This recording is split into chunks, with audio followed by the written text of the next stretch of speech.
한 주간 성서 일과 가운데 구약의 시편 말씀을 읽어 보셨을 줄로 믿습니다. 시편 139편에서 시인은 하나님께서 우리의 모든 것을 알고 계시다라고 말합니다. 우리의 앉고 일어섬을 아시고 또 우리의 생각을 아시며 우리의 모든 행위를 아신다라고 말하고 있습니다. 누군가가 나의 일거수일투족을 다 알고 있다면 우리는 매우 좀 불쾌하게 느낄 것입니다. 그렇지만 우리가 살아가고 있는 이 현대 사회는 빅브라더의 사회로 진입한 지가 이미 오래입니다. 곳곳에는 CCTV와 보안 카메라가 설치되어 있습니다. 또 교통등의 통제를 위한 감시 카메라가 설치되어져 있고 하다못해 자동차나 또 은행 ATM기에도 블랙박스가 설치되어져 있습니다. 자기도 모르는 사이에 스스로의 모습이 어딘가에 노출되어져서 찍히고 있다라는 것입니다. 하나님이 아니더라도 우리는 이미 다양한 눈에 노출된 채로 살아가고 있습니다.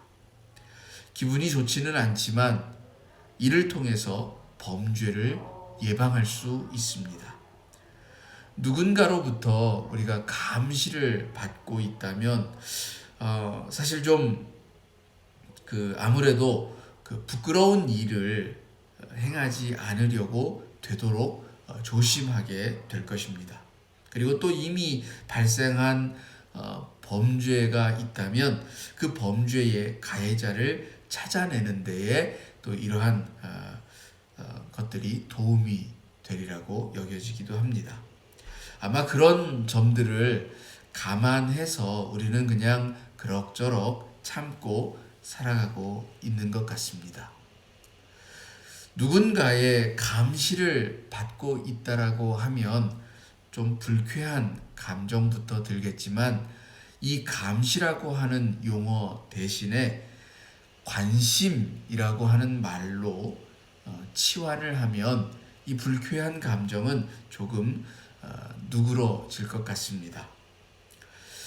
정혜신의 당신이 옳다라고 하는 책을 보면 이런 글귀가 있습니다. 작가는 이렇게 말합니다. 모든 사람은 관계 속에서 살아간다. 그럼에도 어디서 누구를 만나든 존재 자체에 대한 주목이나 집중을 받은 경험이 적으니 사람들은 아플 수밖에 없다. 작가는 현대인의 고통의 근원이 존재에 대한 무관심 때문이라고 말하고 있습니다. 즉 우리가 더불어서 살아가고 있기는 하지만 더불어 살아가는 사람들에 대하여서 관심을 두지 않기 때문에 우리 각 사람은 아프다라고 하는 것입니다. 우리는 자기 삶에서 주인공이고 싶습니다. 사랑받고 싶습니다. 타인에 대한 지나친 관심이 문제가 되기도 하지만 아주 작은 관심이라도 받기 위해서 우리는 때로는 정말 심지어 해서는 안 되는 일들도 하는 것이 오늘 우리들의 모습이기도 합니다. 제 아무리 관심과 사랑을 받지 못한 아픔을 이해한다 해도 사실 그 분노를 범죄 같은 일들로 풀어내는 것은 용납할 수가 없겠죠.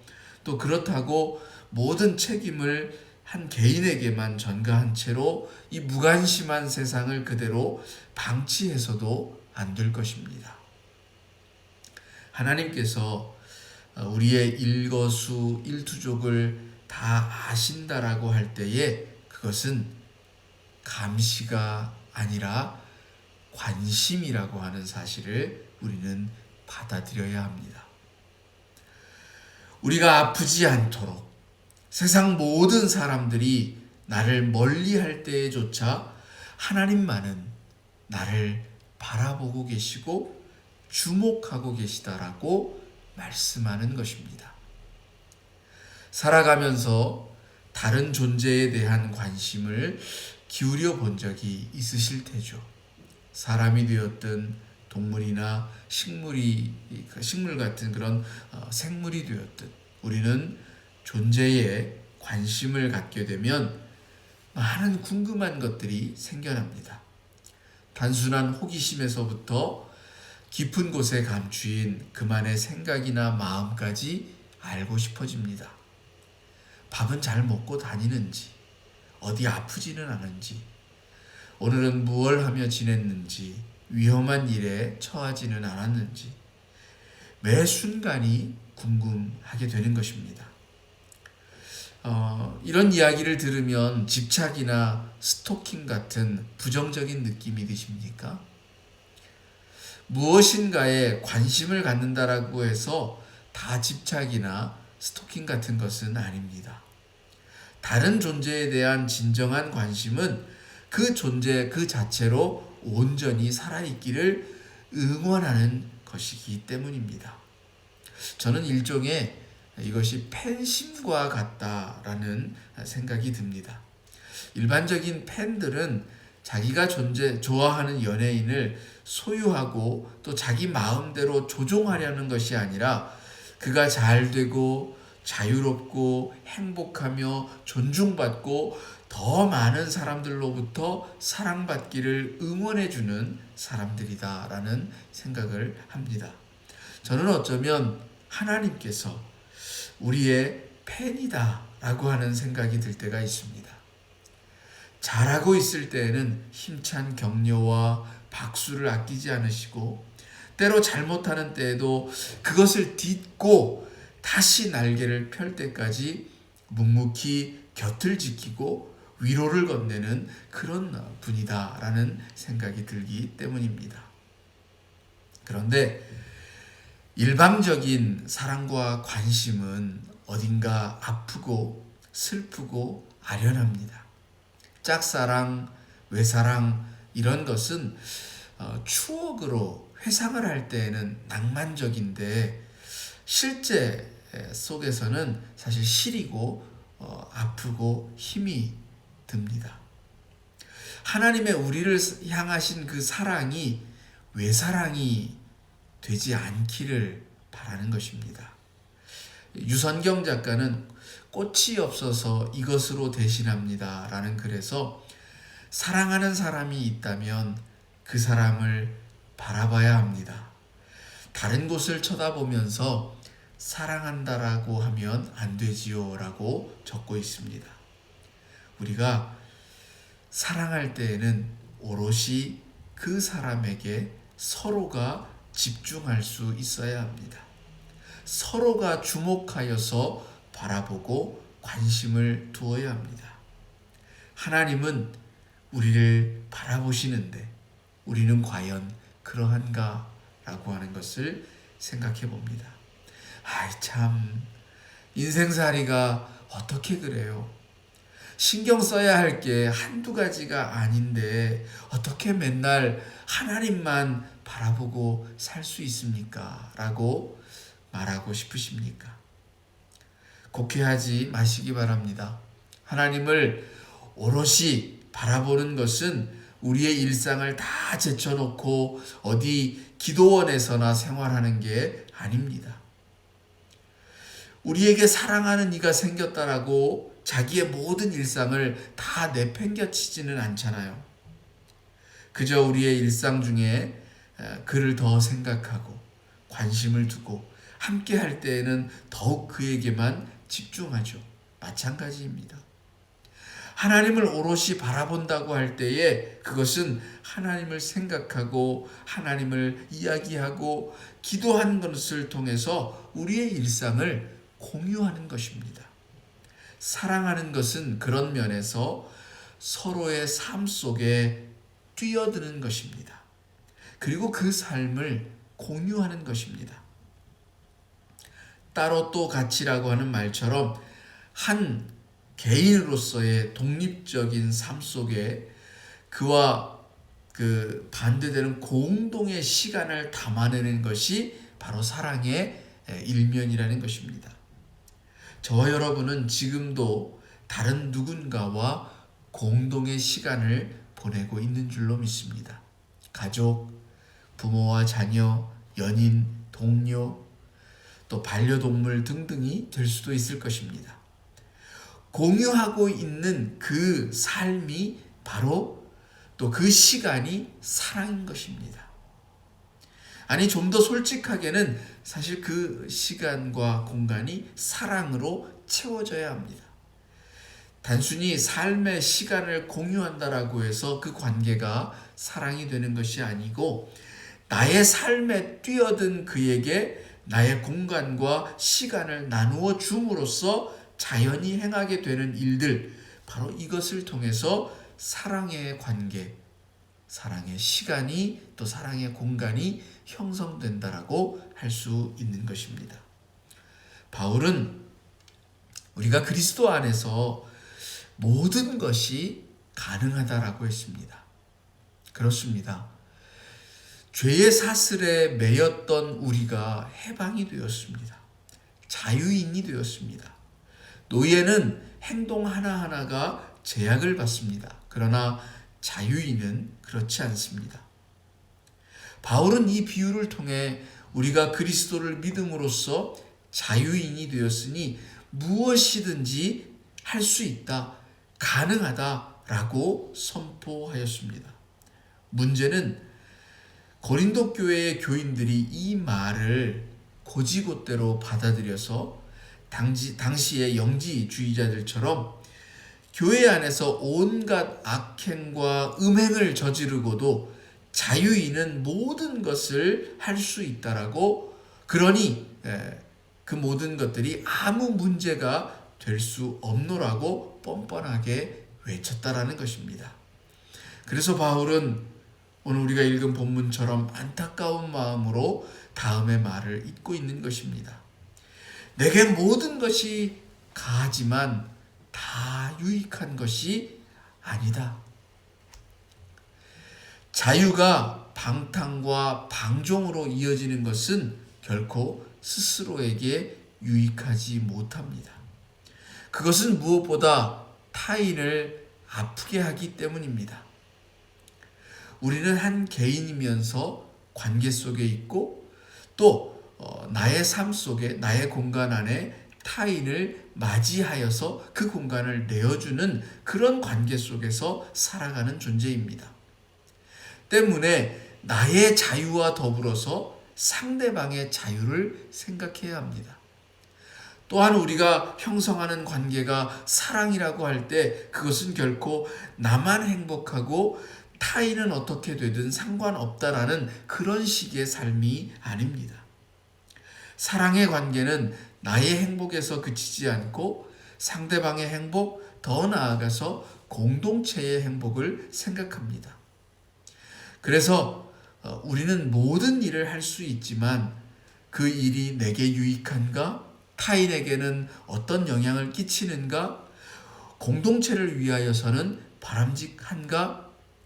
내가 살아가는 이 지구를 위하여서는, 또 다음 세대를 위하여서는 그것이 유익한가라고 하는 그런 질문을 던질 수 있어야 하는 것입니다. 우리는 자유하지만 그것은 방종을 위한 자유가 아니라 방종을 다스리는 자유여야 하는 것입니다. 그것이 사랑의 본질이기 때문입니다. 사랑한다고 하면서 자기 만족만 추구하는 것은 단순한 욕망의 실현일 뿐입니다.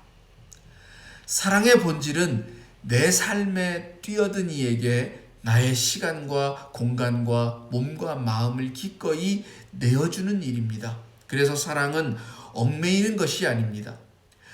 사랑한다라고 하면서 서로를 자꾸 얽매려고 하는 그런 사람들 치고 그 사랑이 오래가는 것을 본 적이 없습니다. 그렇게 얽매려고 하는 것이 강하여지면 강제로 폭력을 써가면서까지 억압을 하고 또 강요를 하게 됩니다. 그런 것들을 통해서 받는 사랑이 정말 진짜 사랑일까요? 하나님께서 우리로부터 사랑받기를 원하셔서 당신의 전능함을 이용하여 우리를 세뇌시키거나 강압하여서 사랑하도록 만들고 그것을 통해서 기뻐하실까 하는 것입니다. 저는 결코 아니라고 생각합니다. 데이트 폭력, 또 의처증, 의부증과 같은 그런 행위로 상대방을 얽매려고 하면서 사랑이라고 말한다면 여러분, 그게 정말 사랑이라고 생각하십니까? 바울은 말합니다.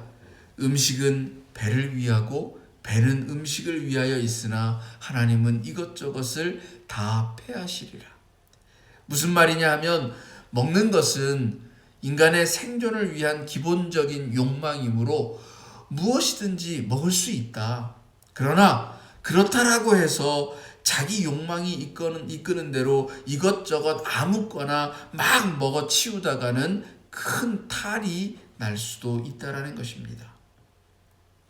앞에서 고린도 교인들은 자신들의 그 성적인 욕망을 타인의 아픔과는 상관없이 마구잡이로 행하는 것과 마찬가지로 그 식탐 역시 하나님으로부터 인간에게 주어진 본능이기 때문에 자유롭게 실현할 수 있다라고 보았습니다.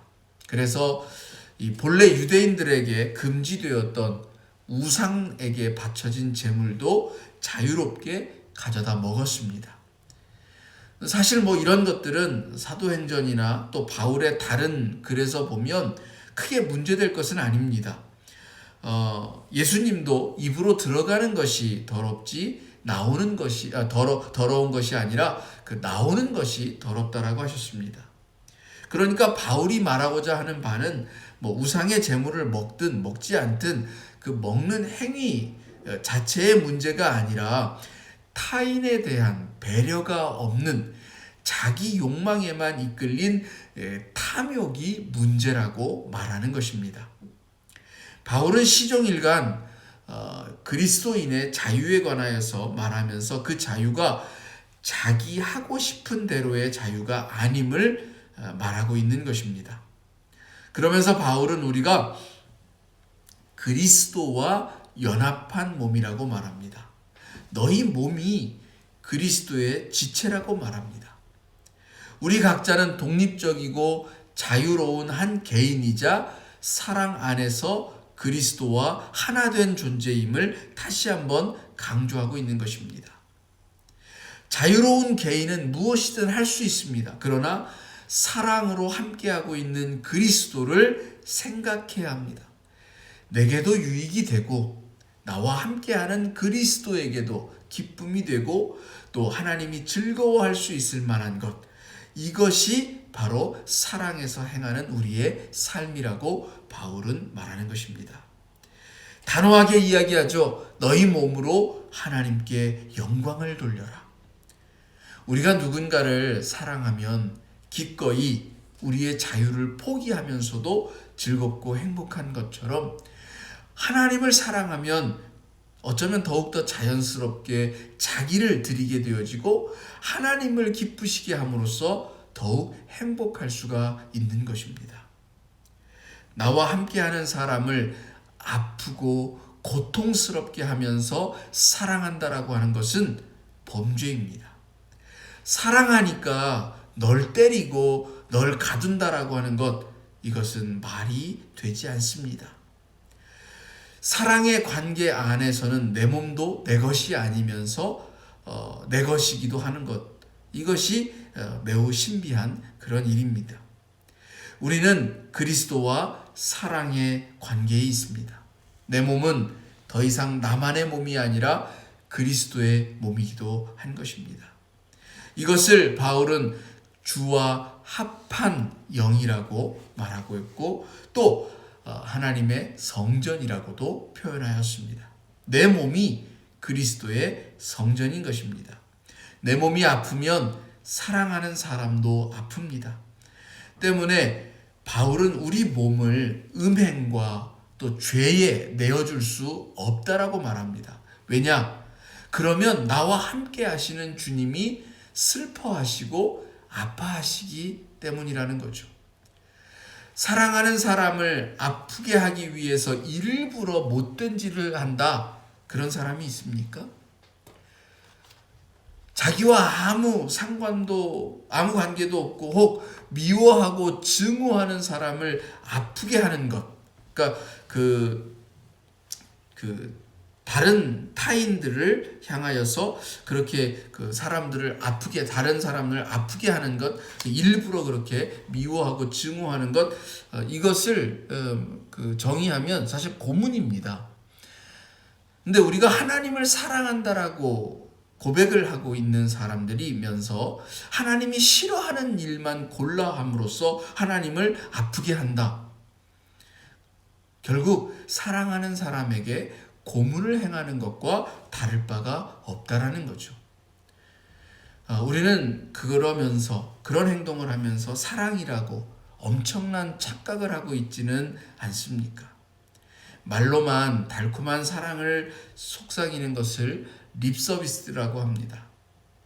그것이 입에 발린 소리가 되지 않으려면 뒤따르는 몸의 실천이 있어야 합니다. 바울은 바로 그 몸의 실천을 통해서 하나님에 대한 우리의 사랑을 확증하라는 것입니다. 흔히들 세상에서 가장 거리가 먼 것이 입에서 가슴까지의 거리라고 말합니다. 말로는 사랑을 떠들지만 실제 가슴에 와닿고 가슴을 울리는 진정한 사랑을 보기가 어렵기 때문에 하는 말입니다. 저와 여러분은 어떠신가요?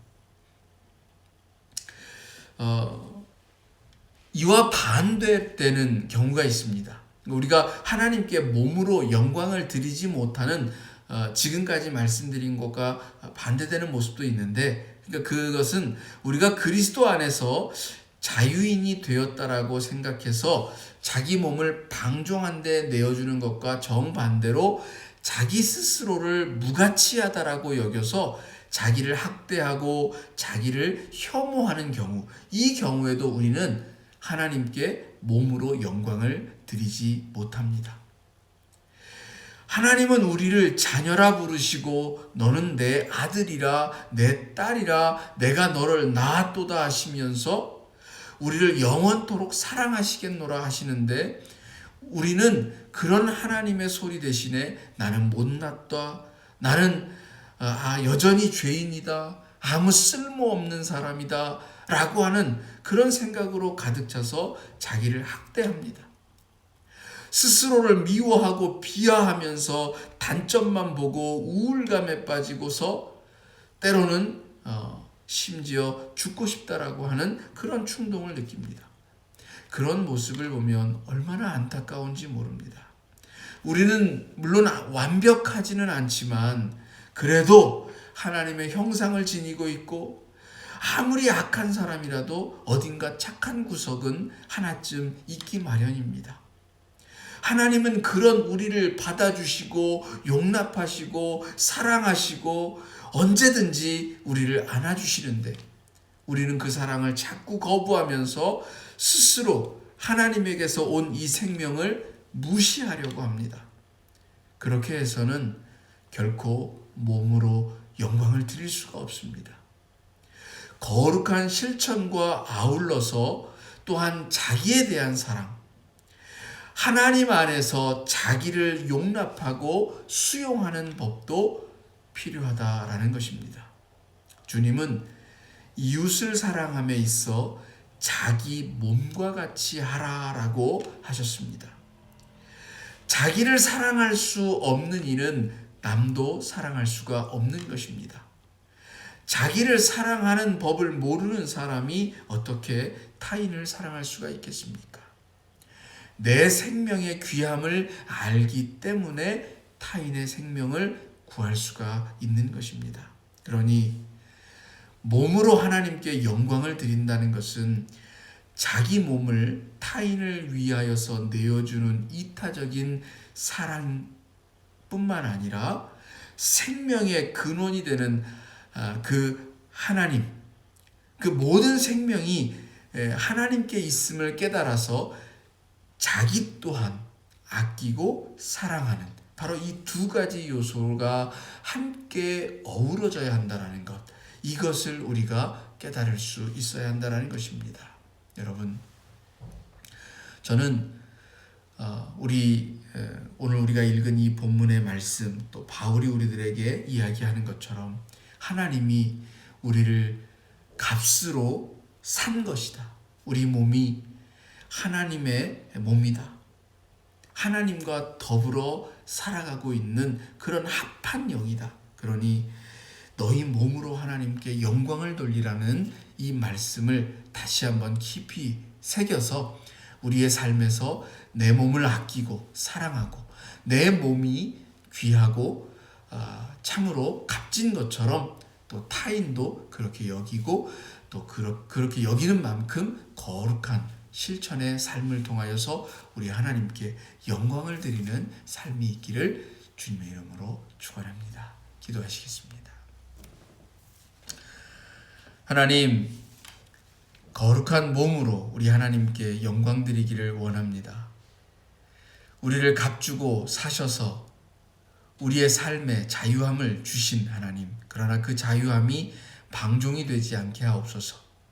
우리의 방종함으로 우리 가운데 오신 사랑의 하나님, 우리를 사랑하시고 끊임없이 영원토록 사랑하시겠노라고 고백하시는 그 하나님을 아프게 하는 우리가 되지 않게 하여 주옵소서. 우리의 몸을 우리를 사랑하는 하나님 대신에 다른 이에게, 우상들에게 음행하는 일에, 죄악을 행하는 일에 내어줄 수가 없습니다. 하나님, 몸으로 우리 하나님을 기쁘시게 하는 일에도 정말 우리가 최선을 다하게 하여 주옵소서. 하나님이 우리를 사랑하시듯 우리도 눈을 들어 주를 바라보게 하옵소서. 우리를 향하여 주목하시고 관심을 두시고 끊임없이 그 눈길을 거두지 않으시는 것처럼 오늘도 주님을 바라보게 하시고 우리의 삶의 공간에 하나님과 함께하는, 공유하는 그 삶의 모습이 있게 하시기를 간절히 기도합니다. 하나님, 더욱 사랑하게 하시되 또 우리의 자신들, 내 자신의 모습도 더욱 아끼고 사랑하며 때로 연약한 모습 속에서도 그러나 그것도 우리가 아끼고 사랑해야 할 나의 모습, 하나님이 그것조차도 받아 용납하시고 사랑하시는 그 자체로서 귀하다고 말씀하시는 나의 모습인 것을 또한 우리도 받아들이게 하여 주옵소서. 서로 아끼고 사랑하며 살아가는 우리 교회와 공동체가 되어지게 하시기를 원하오며 예수님의 이름으로 간절히 기도합니다. 아멘.